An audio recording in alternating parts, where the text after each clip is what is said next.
Audio Jungle. The Acadia is all new for 2024 as it enters its third generation of production. The V6 has been dropped this year, replaced by a turbocharged 328 horsepower 2.5-liter inline-four with an 8-speed automatic and available all-wheel drive. A new GMC Acadia reclaims its stake in the three-row midsize SUV segment, along the likes of the Ford Explorer, the Kia Telluride, and the Volkswagen Atlas. The Acadia has grown in this redesign, riding on a 10.6-inch longer wheelbase. It's also taller by 3.2 inches.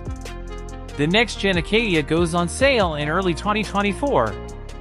The rugged-looking at4 model remains part of the revised Acadia lineup, catering to more rugged lifestyles with an additional inch of ride height and underbody skid plates.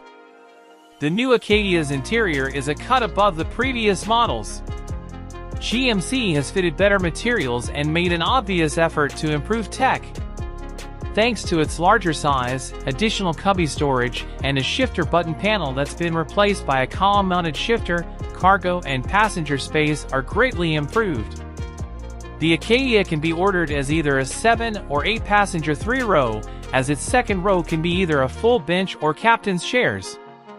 At4 and Denali models have captain's chairs. There's more space for groceries behind the third row and even a helpful storage space under the floor of that area. Don't forget to subscribe, like and leave me a comment to tell me how you found the car.